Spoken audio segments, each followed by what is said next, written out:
زه اوس خبر شوم چې مور مې دروازه کې جاړي. ما به ویل دا خلک ولې ادیره کې جاړي. چا چې به کلي کې هر چا له حوصله ورکوله هغه سپین ږیری نن د زوی په جنازه کې جاړي. د تسلی لاس په اوږه باندې څوک نه ږدي د چا. هر یو سړی ځان سره کور په آینه کې جاړي او د ورځې ښه وي مشغولتیاوې وي د کلي خلک زمونږ د کلي میر جماله بابوش پکې جاړي.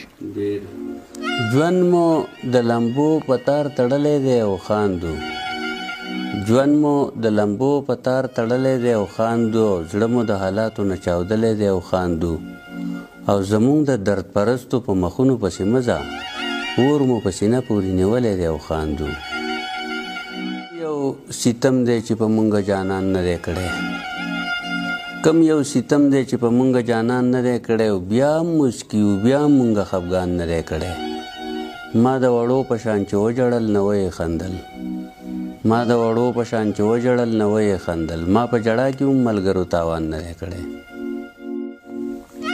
د پشکال د موسمونو په شان وژړېدم، د پشکال د موسمونو په شان وژړېدم، خو ستا د زړه کاړجنه ځمکه مې پیشنه نه کړله. او درد لیونی کړم خو د زغم لاس مې په خوله پاتې شو. مینه مې مینه کړه ما جوړه تماشه نه کړله.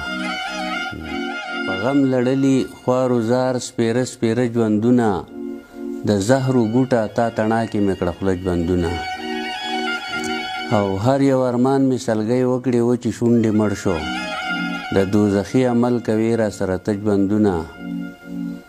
او لمحه لمحه دې تېرومه زه د ګوتو په شمار، نور را بخلي ما ته تا دې وایسه ژوندونه.